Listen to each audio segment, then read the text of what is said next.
Good afternoon, everyone. Welcome. My name is Sara Pozzi. I'm a professor of nuclear engineering and director of diversity, equity, and inclusion at Michigan Engineering. Welcome to our DEI lecture series. For the first time today, we'll present the lecture in a fully virtual format. Thank you for joining us today. So it's my pleasure to introduce our speaker, Dr. Erin Cech. Dr. Cech is an assistant professor of sociology at the University of Michigan. Before coming to Michigan in 2016, she was a postdoctoral fellow at Stanford University and was on faculty at Rice University. She earned her PhD in sociology in 2011 from UC San Diego and undergraduate degrees in electrical engineering and sociology from Montana State University. Her research examines cultural mechanisms of inequality reproduction, especially through seemingly innocuous cultural beliefs and practices. Her work on inequality in STEM professions focuses on the recruitment and retention of women, people of color, and LGBTQ identifying persons in STEM degree programs and STEM jobs. Her work is funded by multiple grants from the NSF. Her research has appeared in many important journals, including the Proceedings of the National Academy of Sciences and the American Journal of Sociology. Her research is also covered by mainstream media like the New York Times, Washington Post, CNN, and so on. In 2020, she was named one of Business Equality Magazine's 40 LGBTQ+ leaders under 40. And she was honored with the U of M's Henry Russell Award. So with that, Professor Cech, welcome, and we look forward to your lecture. Wonderful. Thank you so much, Sara. Thank you to the DEI committee for the invitation to be here. It's really a delight. And I thank all of you who have attended today. I know that you face a variety of different circumstances at home and at work, so I'm grateful for your time here. Before we get started, I do want to acknowledge that the land on which the University of Michigan operates has for thousands of years been the traditional land of the Chippewa, Ottawa, and Potawatomi people. And it is my great honor to be able to live and work on these lands where this is a meeting place and a home to many Indigenous peoples across Turtle Island. So as Sara introduced, I'm going to be talking today about the role that professional culture can play in reproducing inequality in STEM. So you might have attended some of these DE&I related lectures before. Sometimes people focus on really broad concepts and ideas, and sometimes people talk about really specific findings from their research. I'm going to do something that's a little bit in the middle. So I want to talk today about specific ideologies that are taken for granted within the professional culture of STEM that I think on their surface can seem benign or neutral, but can have powerful forces reproducing inequality. I'm hoping today that when you leave this webinar, you will have better language for thinking and talking about some of the processes of disadvantage in STEM. So I will be speaking today about research that has been funded by a variety of grants from the National Science Foundation, so I certainly want to acknowledge their support there. Okay, so what I'm going to be talking about today are as follows. I'll start with some statistics and starting assumptions. I recognize that those of you who are in the audience might come from really different levels of familiarity with issues of diversity and inequality in STEM, and so I want to lay some groundwork to kind of get us all on the same page. Then I'll explain what I mean by professional cultures and articulate 3 specific ideologies that are prominent within the professional cultures of STEM and talk about how they can be really vital processes for reinforcing and reproducing processes of disadvantage. And then I'll offer some thoughts about where we go from here.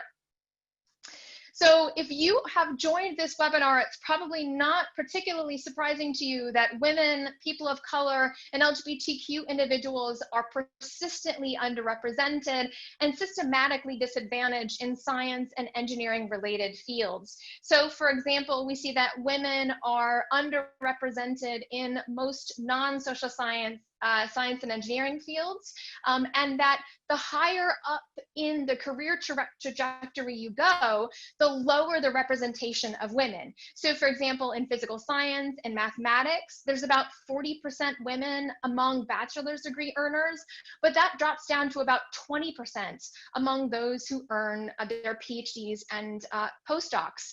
In engineering, the figures are already so low that we actually don't see that kind of decline that we see in other non-engineering STEM fields. We see that in underrepresentation of women in both industry and in academia, women currently make up about 21% of all STEM industry professionals, but only about 15% of those who are in management positions. And women make up only about 6% of engineering managers in industry in the United States. In academia, we see that women are overrepresented in adjunct and temporary positions where they make up 36% of adjuncts, and only 28% of tenure track positions and 16% of full professors. Only 9% of engineering faculty in the United States currently are women. We see that there's also penalties for women with children in academia. So women with children are 35% less likely to enter a tenure track position than men with children with the same experience, same kind of degree pedigree. And women with children are 27% less likely to achieve tenure compared to equally qualified men with children. We also see substantial and persistent disadvantages by race ethnicity. So STEM continues to be overwhelmingly white, and the whiteness of STEM increases the higher up in the career trajectory you look. So compared to those who earn bachelor's degrees in STEM fields, those who earn PhDs or who are employed in STEM are significantly less racial ethnically diverse than those who earn their bachelor's degrees. And just as an example from some research I recently ran, about 20% of Black men and 32% of Black women in STEM have experienced harassment at work in the last 2 years. There's new research on LGBTQ inequality in STEM. Much of that is being spearheaded by my colleagues and me who have just started to pay attention to these concerns. And there again, we see that LGBTQ persons are, for example, less likely to say that they're held to the same standards as others for advancement, or more likely to have to work harder than their colleagues to be considered legitimate professionals. So I probably could spend multi-hour lectures on each one of these axes of difference. But it's really important for us not to only to get a sense of how they operate, but also how these things operate intersectionally. So over the course of the last year, especially as there have been more and more conversations around anti-racism and anti-sexism, you might have heard the term intersectionality. And if you're not familiar with that term, what we mean when we say intersectionality is that everyone is situated within a matrix of disadvantage. That we can't just think about gender standing on its own or race standing on its own. When we think about disadvantage in STEM, we actually have to understand these processes as intersecting. So as a way to visualize this, I've got a couple of graphs here. So this first graph compares heterosexual white men without disabilities, that on the far left side of the screen, to 31 other gender, by race ethnicity, by LGBTQ, by disability status categories, right? So this is comparing the dominant group on 4 different axes of difference compared to everyone else. And this particular slide looks at experiences of professional devaluation. So whether people feel that their STEM expertise is valued and their contributions are seen and recognized as professionals in their workplaces. And what I find is that compared to heterosexual white men without disabilities, every other group reports significantly greater professional devaluation than that group. The same goes for professional opportunities. Again, holding constant at the mean for heterosexual white men without disabilities. Every other group of the 32 gender by race, ethnicity, by LGBTQ, by disability status categories report significantly lower professional opportunities in their STEM workplaces. And finally, there's been a lot of conversation about harassment in the workplace, rightly so. But again, here, compared to heterosexual white men without disabilities, every other group reports significantly greater instances of harassment in their STEM workplaces. So there's a lot of work to be done to continue to document not only what kinds of disadvantages we see along intersecting axes of difference, but also how those things play out on a day-to-day basis. But as a sociologist, I'm not only interested in what those disadvantages look like, but why we see them in the first place. And that has led me to the study of professional cultures in STEM. But before I can get to articulating my argument about professional cultures, I want to offer some starting assumptions. So first and foremost, I want to note that this inequality in STEM is not a problem of bad apples. It's not just that there are problematic people in the corners of lab meetings and departmental meetings and things that are causing problems for marginalized persons while everybody else is operating bias-free. There certainly still are bad apples in many departments in many workplaces, but that's not the primary driver of these patterns. It's the subtle beliefs and practices that really matter, the things that we all participate in to one extent or another. Things like subtle cultural processes, cognitive biases, microaggressions. Those things are extremely important for maintaining the kinds of disadvantages that I just talked about. The third point I want to note is that there's a great assumption that we are marching toward progress in STEM. And if we just wait a little while, we'll be able to achieve the equality that we're looking for. But that's just not what the data tell us. So this is a graph that represents the proportion of women who earned bachelor's degrees in STEM in blue and who earned PhD degrees in red. And this shows from 1960 through 2000. And as we might suspect, we see a sharp incline in the representation of women in STEM from about the late 1960s, early 1970s, aligning with things like Title IX and ERA. But after 2000, we see a really interesting pattern, and that these increases flatline. We see almost no general increase in the representation of women in STEM since about 2000. And in some fields like computer science, there's actually a lower proportion of women now than there were 20 years ago. So if we leave these patterns on their own, they're not going to improve over time. We have to have concerted effort to be able to make these changes. The third point I want to note is that dominant group members are not very good at assessing the workplace climate for marginalized groups. Dominant group members often assume that, well, these are my colleagues and I see them on a day-to-day basis, so of course I'm able to recognize if they're experiencing discrimination and bias. Certainly I would be able to see that. But some analyses I've recently ran show that that is not the case. So for example, white men compared to racial ethnic minority men, white women, and racial ethnic minority women are significantly less likely to recognize chilly gender climates and chilly race climates in their workplaces. I used a data set that include 28 different organizations, and I compared the rating that white men on average gave in those organizations of chilly gender climates and the proportion of women in those same organizations that had experienced harassment, and there was no statistical correlation. So what this graph shows with the line that has the dots in it are the percent of women in each organization who reported experiencing harassment in the last 2 years. But the bars underneath that line represent the average of white men's assessment of the chilly gender climate in their organization. There's no correlation statistically here.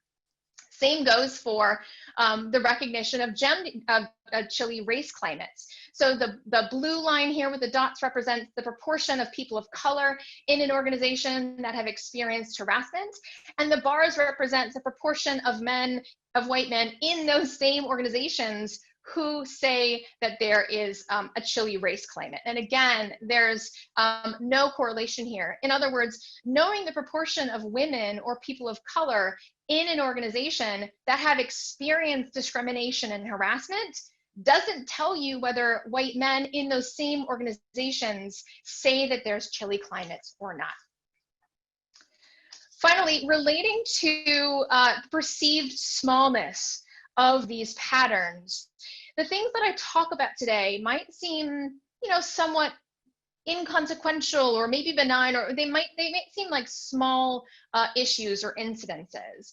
But I want to note here that even the smallest experiences of disadvantage can accumulate over time. So even a 1% lower chance of getting a grant or getting a paper published or getting into grad school can, over the course of a 50 or 60-year career, add up to tremendous patterns of disadvantage over time. So what I argue in a lot of my work, and what I want to talk about today, is that professional cultures can help to reproduce inequality in STEM. And I'll explain what these are and articulate 3 specific cultural ideologies in STEM that I think are consequential for inequality. But first, what do I mean that professions have cultures?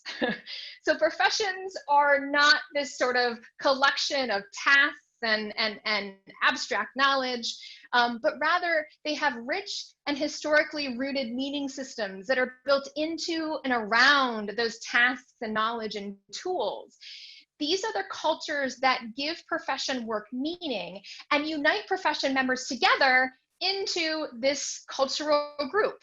Even though members of a profession might work in really different kinds of industries or workplaces or do different kinds of tasks, if someone is part of the same profession, they feel a sense of connection with one another. When we used to fly in airplanes a lot more than we do now, I would say that that professional cultures are why you feel connected to another member of your profession that you might meet on an airplane. Say you meet another mechanical engineer on the airplane and you're a mechanical engineer. You know nothing else about that person. You don't know what kind of work that they do or what kind of organization they work for, but you know that you are part of the same profession and you feel an instant connection with one another. Professional cultures are also why they are the social bonds that tend to make profession memes funny.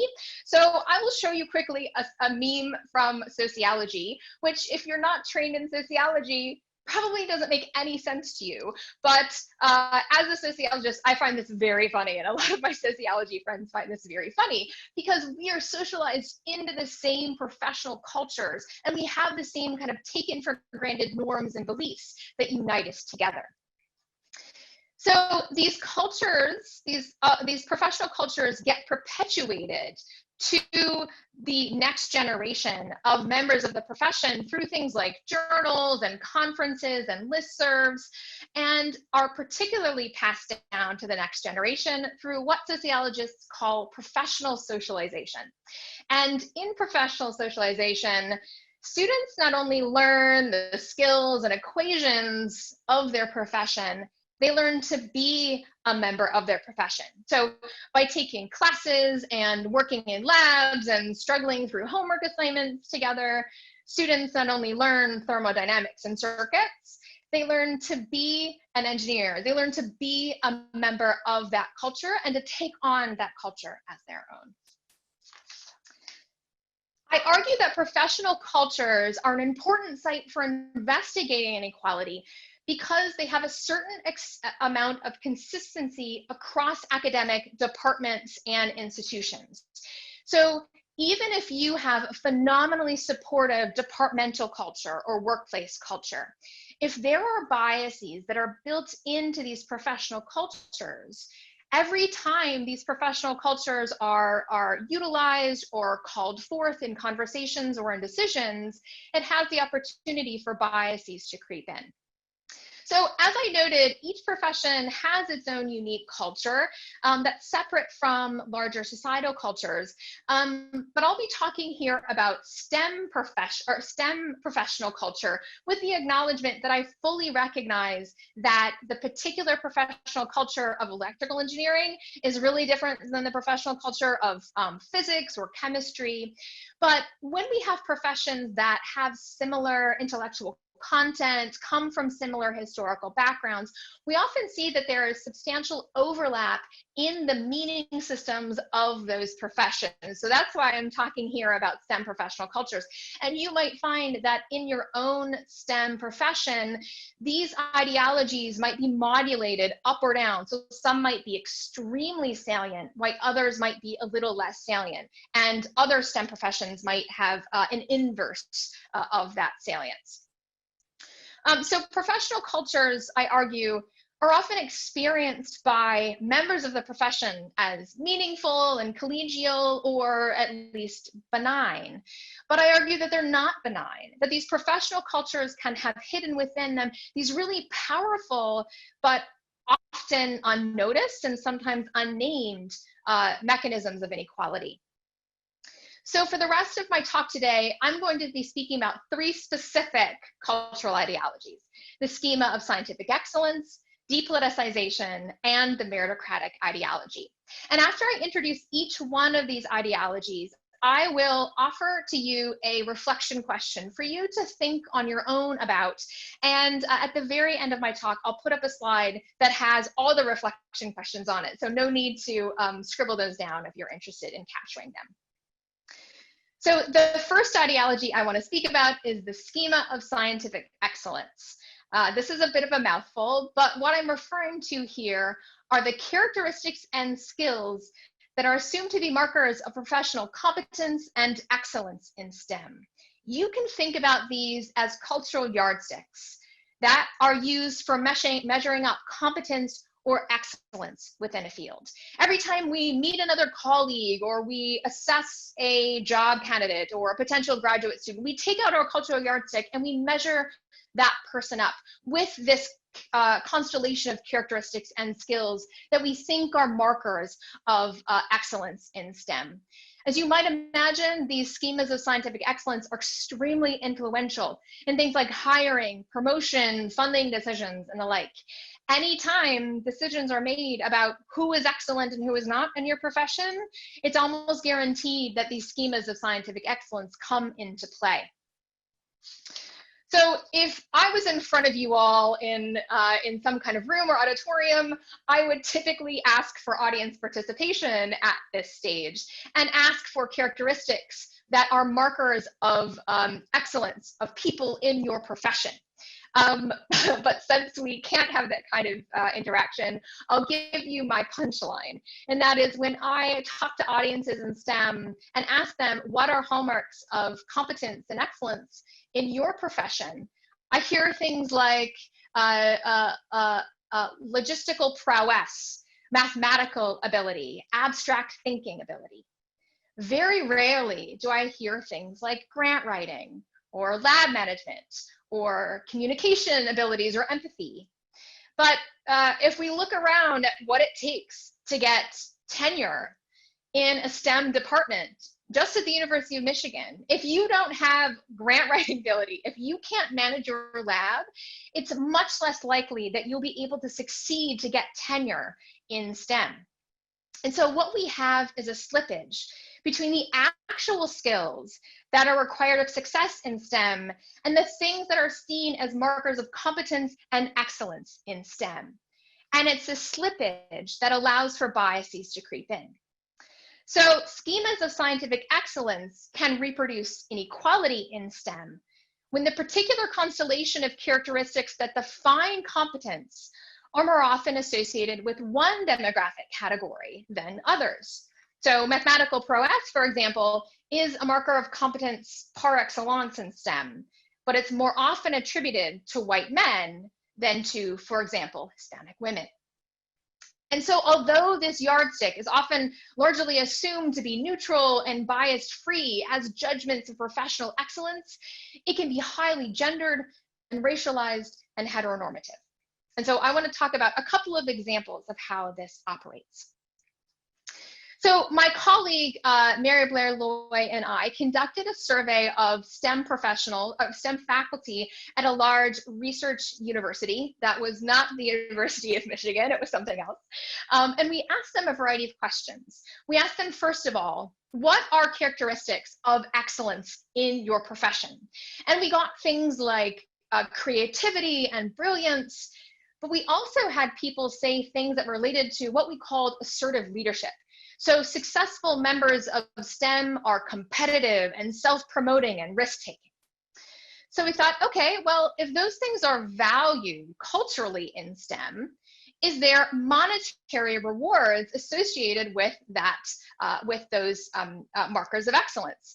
And what we found is that, yes, STEM faculty who were competitive and self-promoting and risk-taking did have significantly higher salaries than people in the same departments at the same level with the same type of productivity than those who were less, expressed those characteristics less.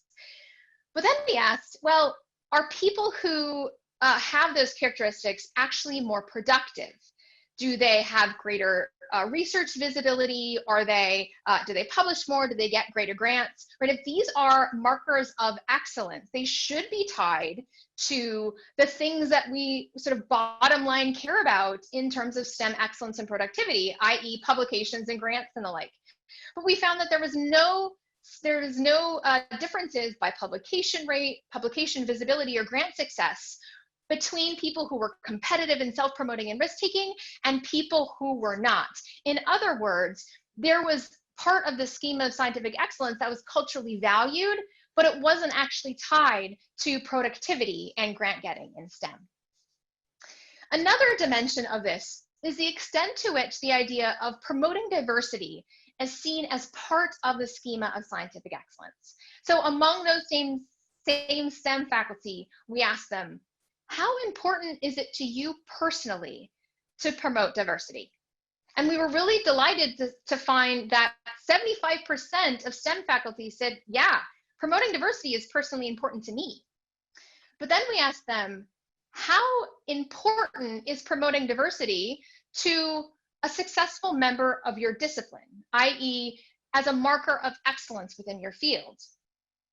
And only 21% agreed. So it's not necessarily that STEM faculty are personally opposed to the idea of promoting diversity, but they don't see it as an element of excellence in their field.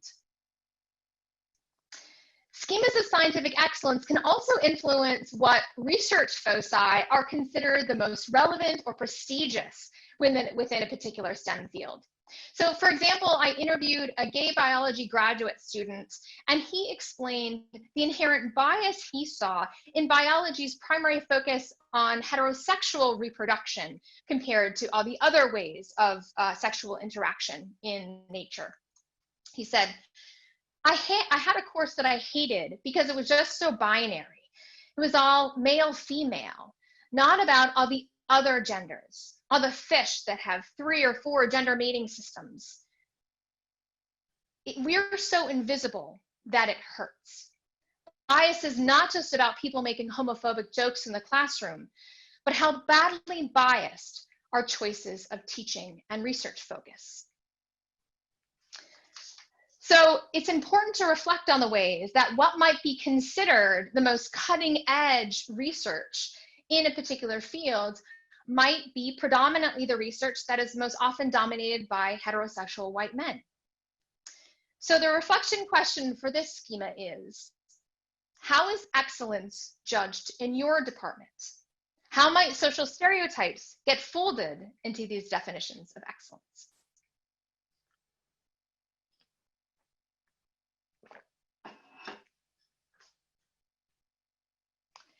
So the second ideology I want to speak about is the ideology of depoliticization.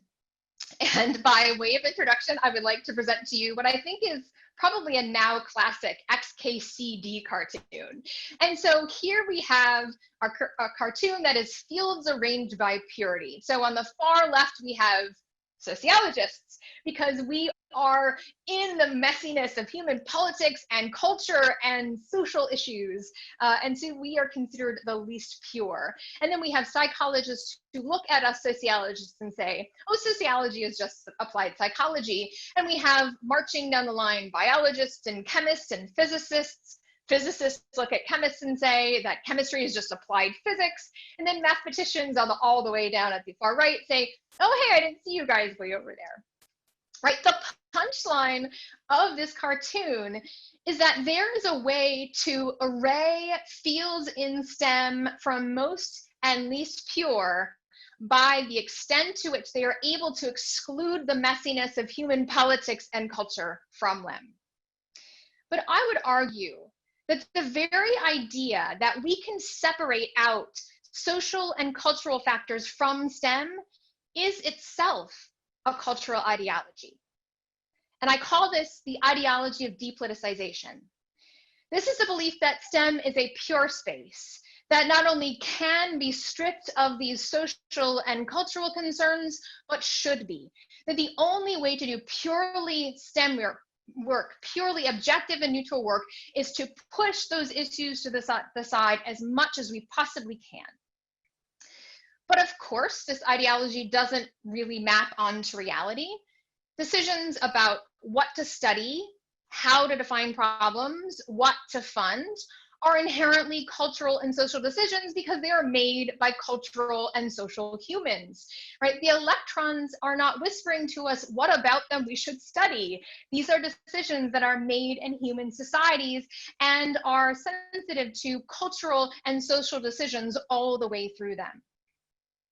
The ideology of depoliticization is consequential for inequality in STEM because it sees issues of diversity and inclusion as such potentially polluting ideas to the objectivity and neutrality of STEM. And so it shuts down conversations about diversity and equality within these professions. I actually saw students learn this over the course of their engineering education experiences. So what I did is I followed cohorts of students at 4 universities, MIT, UMass Amherst, Olin College, and Smith College. I followed them from the time that they were first years through their graduation and then into the workforce. And I wanted to know what happened to the importance to them of understanding public welfare and public welfare issues within the context of their engineering work. And as students are going through their engineering education, we would hope that they see that taking these things into account become more important as they more and more learn the role of their professional responsibilities. But that's the opposite of what I found. So I found that over the course of their time in college and then into the workforce 18 months after graduation, the final bar on the right, that the importance to these students of their professional and ethical responsibilities declined over time. The importance to them of understanding the consequences of technology declined, and the importance to them of understanding how people use machines significantly declined over the course of their engineering education. And this isn't just engineering students. So in a nationally representative survey of STEM faculty, I asked them a number of questions that tried to get at this idea of depoliticization. I asked them, in general, should raising concerns about diversity, or does raising concerns about diversity undermine one's credibility as a scientist or engineer? And I found that 1 in 5 STEM professionals agreed with this statement. I found that 1 in 4 agreed that raising concerns about diversity undermines one's objectivity as a scientist or engineer. And 38% agreed that social issues like inequality should be separated from science and engineering work. I find that those who adhere to this idea of depoliticization are more likely to believe that workplaces have to trade off innovativeness to increase diversity. And adherents to depoliticization are more likely to say, are less likely to say things like increasing diversity in STEM improves innovation. So if bracketing these cultural or social issues like inequality from STEM means that existing power structures can be legitimated and reinforced. And this is really clearly articulated by a bisexual student in computer science. She said, "In my department, issues of sexual identity are sort of invisible. I think most of them are straight dudes who really don't think about the existence of people who are not like them. And I think they have so much privilege that they can't understand what it's like for people who don't have that privilege." So if depoliticization means that it is illegitimate to talk about diversity and inequality issues, except within explicitly defined diversity settings like DE&I seminars, how are we to make any headway? The reflection question I asked for this ideology is, how might depoliticization silence conversations about diversity and inequality in your department?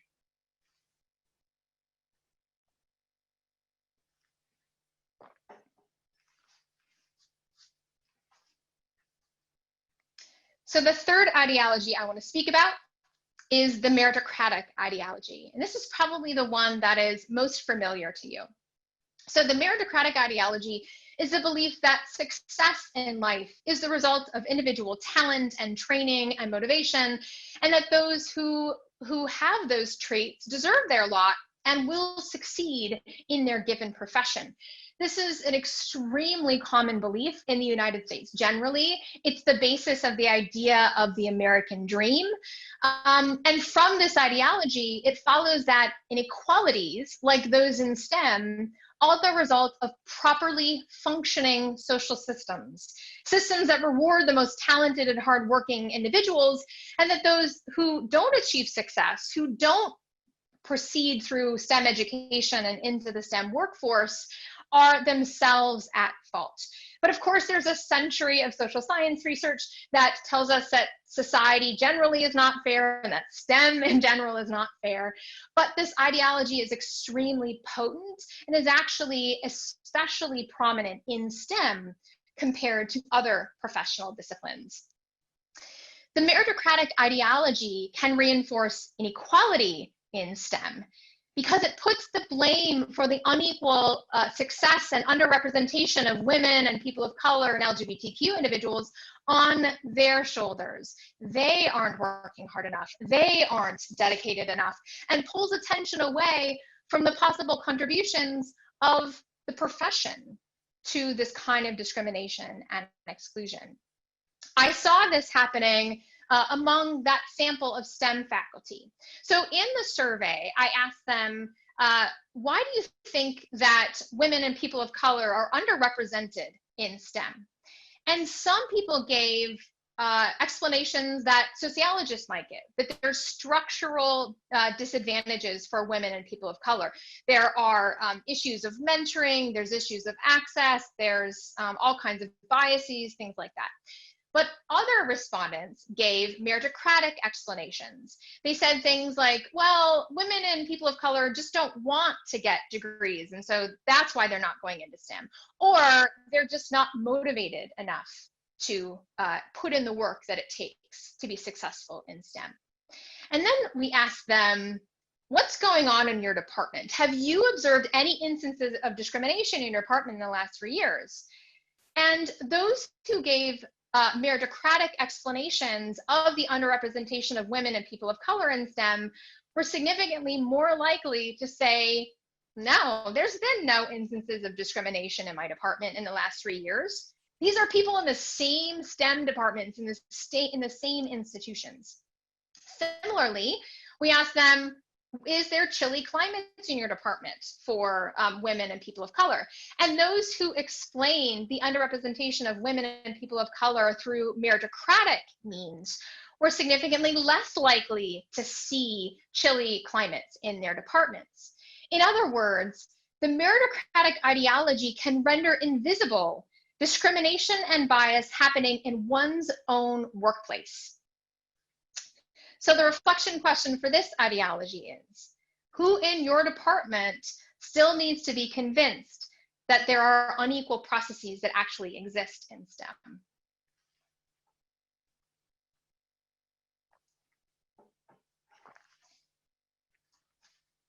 Okay, so to sum up a little bit here, I have talked about 3 particular ideologies that are part of the professional cultures of STEM. As I said, some of these might be more salient, more relevant in your particular STEM field than others, but they are prominent within STEM more generally. But because these are ideologies that are embedded in the way that we were socialized into our profession, they become really difficult to see and thus really difficult to change. And so these professional cultures can be places of inequality reproduction, even in departments, even in workplaces that overtly reject prejudice and discrimination and work really hard to institute practices to undermine those disadvantages. And even as if we as individuals reject prejudice and embrace diversity, if we align with these cultural ideologies and promote them in our workplaces, we also can continue to perpetuate these disadvantages. So how do we deal with these ideologies? First and foremost, if you hear nothing else from me in this talk, please hear this. The solution is not about fixing disadvantaged group members to be more like heterosexual white men. This only puts the burden on the shoulders of the disadvantaged and doesn't actually deal with the structural and cultural processes of discrimination that are embedded in the various systems in which these individuals are situated. We need to think about how we change the culture and the structure of STEM to be more open and more equality promoting for everyone. Another important piece to note is that we should approach DE&I efforts with a growth mindset rather than a fixed mindset.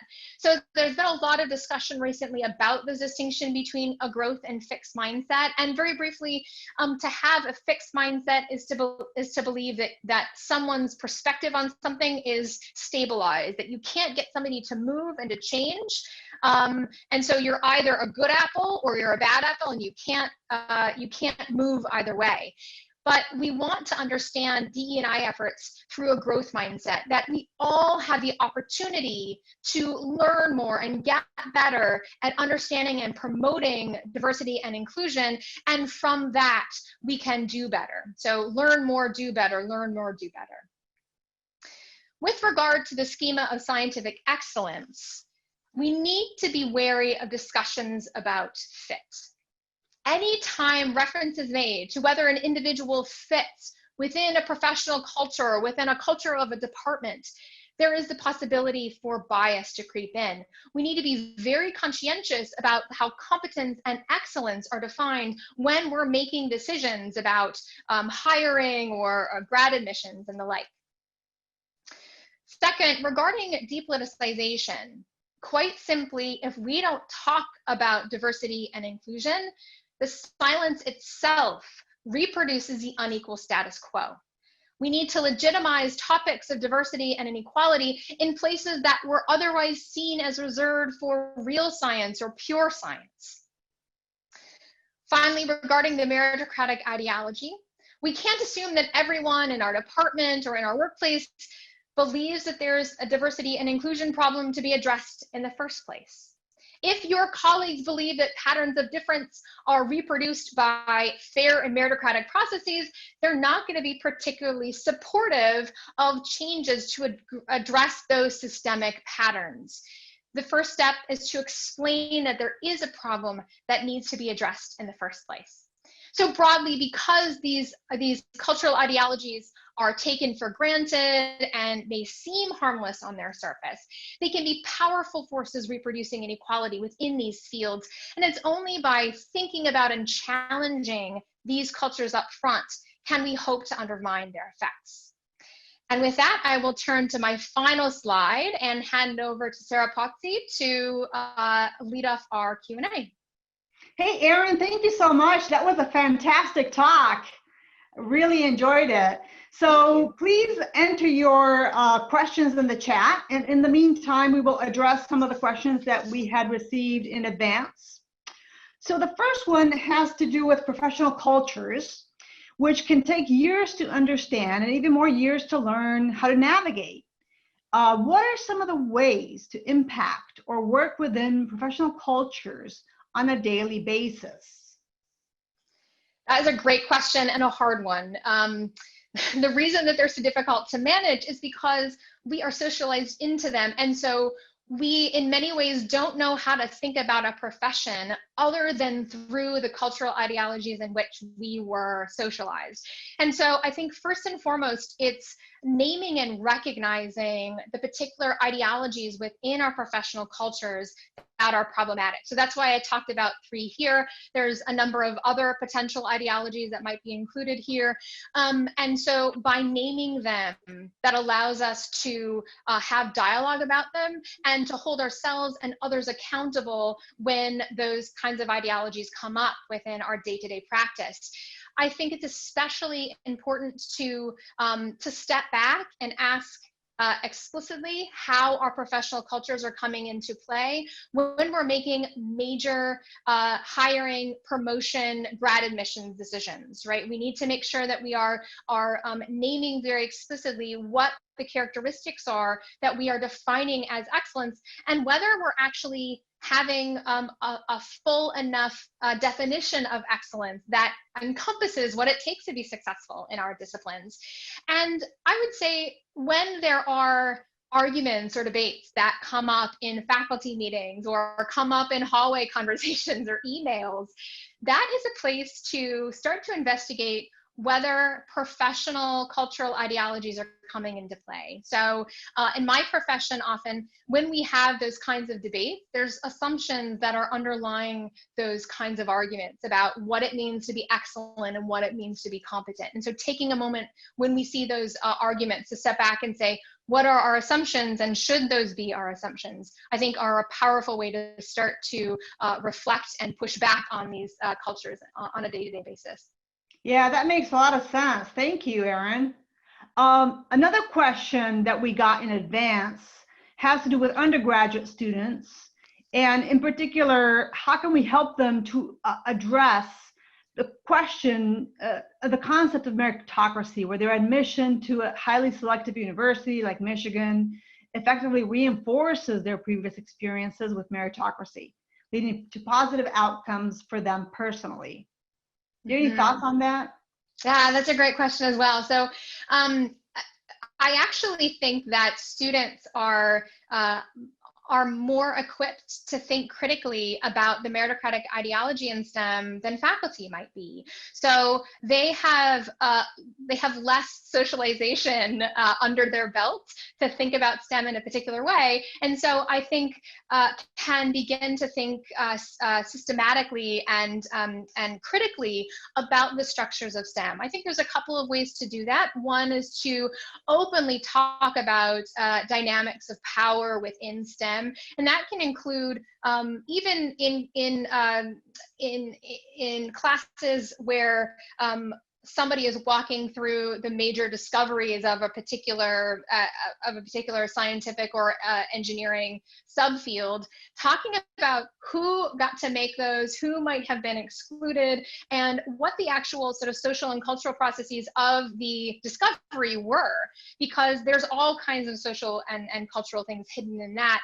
And then also from the beginning of education of students, to not only get them to think about whether or not STEM itself is a meritocracy, but how STEM products and practices can actually help to reinforce inequality outside of the boundaries of the profession. So I give examples all the time of products or practices in STEM that actually help to reproduce disadvantages outside of it. A really good example of that is the implementation of airbags in cars. So when airbags were first implemented, they used crash test dummies that were the size of the average human, which actually were just the average size of white men in the United States.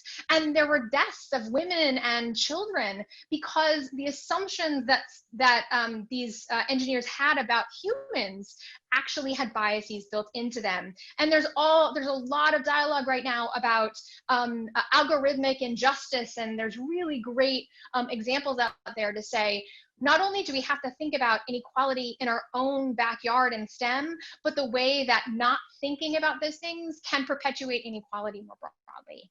Yeah, that makes a lot of sense. Thank you. One of the questions that were asked here in the chat talks about, those members in one's departments that might be unaware that these unequal processes actually exist.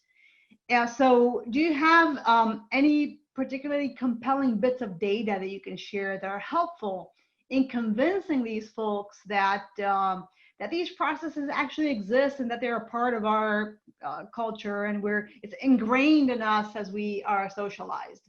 Absolutely. Yeah. Sorry, go ahead, Sarah. Go ahead. That's a really good question, and I get that comment a lot. And I think if we had a silver bullet that was one particular article or a set of slides that we could give to faculty who were unable or unwilling to see STEM as problematic, we would have solved this problem 30 years ago. And what we know about convincing people to change their minds on things like that requires not only statistics, so there's all kinds of stuff that's available through the National Academy of Engineering or the National Academy of Sciences that have reports about faculty and students and all of that. But I found that one of the most powerful things to do is actually to engage people in conversations about their own experiences in STEM.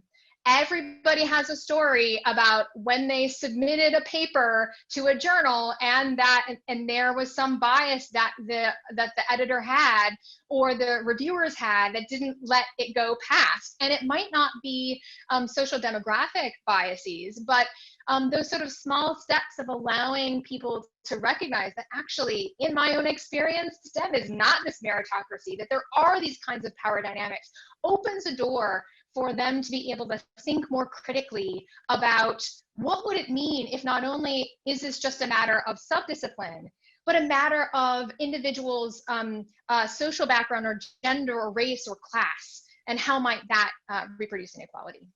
Yeah, and some of the data that you showed and your analysis is really helpful, especially for us engineers. We love data, so exactly. Using that, I think is usually helpful in this space. Yeah, so another question, maybe this will be our last one. So one challenge of this DEI education that we've talked about, especially when we think about perhaps making it as a requirement for people. Do you have any strategies or ideas on how we might deal with that type of resistance that we might get from some members of our communities regarding, Sure. DEI education? Absolutely. This, again, if there wasn't any resistance, DE&I efforts would be much more extensive and perhaps much more effective than they actually were. I think a few things. One is making the case that increasing diversity actually does improve innovation. It makes products better. So another example, in addition to the airbag example I often use here, is one that I heard from a fellow graduate student when I was in grad school. He was part of a lab that was designing software to help autistic children be able to recognize facial expressions more effectively. And he said that there was a high school classroom that toured the lab, and they were a majority non-white class. And they kept having problems with the software. They couldn't get it to work with the students. And one of the students says, it doesn't work on people with dark skin. And they're right, because they hadn't thought to try out the software on somebody else that wasn't in the lab. And there were only people who had light skin in the lab. So by having diversity people, of thought, of perspectives in STEM, we make better things. We better serve the world. But even beyond that, I think one of the most powerful ways, I'm actually writing a grant about this right now, but one of the most powerful ways that STEM faculty and people who are senior in STEM more generally push back on diversity and inclusion efforts is they do a kind of, they do a sort of inversion of what it is. So they don't make arguments in the place of directly against marginalized or minoritized populations. They say this is an argument about the purity or the integrity of the profession. And when you sort of register shift the argument against diversity and inclusion to be one about protecting the purity and the sanctity of the profession, it ends up being really hard for other people to come in. So recognizing that register shifting move, I think, is really important. But overall, I will say, it's not a good enough reason that people resist diversity and inclusion efforts to not have them at all. We can't be hampered by folks who are pushing back on these and being the sort of lowest common denominator. We have to move past that and be willing to know and face the kind of resistance that we will get. Great, Erin. Well, that's a great final thought. I want to thank you so much for joining us today and for your wonderful presentation and answer to questions. Thank you on behalf of everyone who was here at the webinar. And I'd like to invite you all to join us and tell your friends about our DEI lecture series. Our next lecture will be presented by Dr. Robert Sellers, who's our Chief Diversity Officer at the University of Michigan, and he will be talking to us via this format on October 12th. So please put a note on your calendar and join us for that lecture. Thanks again, everyone, and thanks to the great Michigan engineering team who made this possible, events team and DEI, Strategic Implementation Committee. Thank you so much.